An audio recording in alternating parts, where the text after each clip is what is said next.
Hi, question നോക്കിയേ. A well കിണർ 14 centimetre radius, 14 centimetre radius, 23 centimetre deep.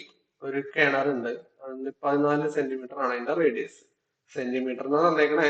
കിണറിന്റെ radius 14 പോരാ, സെന്റിമീറ്റർ എന്നാവില്ല. ഡീപ്പ് 23 സെന്റിമീറ്റർ താഴോട്ട് കുഴി ഡെപ്ത് ഉണ്ടെന്നാ പറയണേ. സെന്റിമീറ്റർ വന്നേക്കണം കേട്ടോ. ഇത് 14 സെന്റിമീറ്റർ, ഇത് 23. അങ്ങനെയാണെങ്കിൽ ഇതിന് പുറത്തെടുത്ത എർത്തിന്റെ അളവ് എത്ര, മണ്ണിന്റെ അളവ് എത്ര എന്ന് ചോദിക്കണേ. അപ്പൊ അതിന്റെ വോളിയം കണ്ടുപിടിച്ചാൽ മതി. ഇത് സിലിണ്ടറിക്കൽ ഷേപ്പ് ആണ്. വോളിയം കാണാൻ ലൊക്കേഷൻ πr²h എന്നാണ്. പൈയുടെ വാല്യൂ 22/7 ഇൻറ്റു ആർ എന്ന് പറഞ്ഞാൽ 14, 14 ഇൻറ്റു 14 എഴുതുന്നു. എച്ച് എന്ന് പറഞ്ഞാൽ 23. ഇവിടെ 7 14 കട്ട് ചെയ്യാം. 7 74, 14 കട്ട് ചെയ്യുമ്പോൾ 2.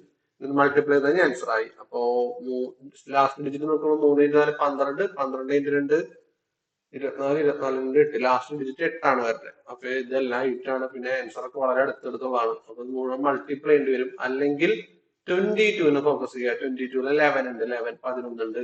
11ന്റെ മൾട്ടിപ്ലൈ ഓപ്ഷൻ എടുത്ത് ചെയ്താൽ മതി. 11ന്റെ മൾട്ടിപ്ലൈ കിട്ടുക.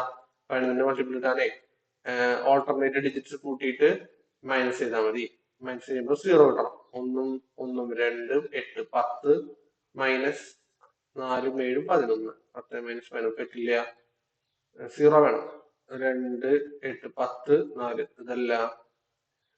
2 8 10 മൈനസ് 4 6 10, മൈനസ് 10 0. അപ്പൊ ഇതാണ് ഓപ്ഷൻ സി ആവാനാണ് സാധ്യത. ഡിയും കൂടി നോക്കാം. 10 11 ഇതല്ല. Option C, option C. 11ന്റെ മൾട്ടിപ്പിൾ നോക്കുക, പിക്ക് ചെയ്യുക. മൾട്ടിപ്ലൈ ആണെങ്കിൽ കുറച്ച് സമയം എടുക്കും.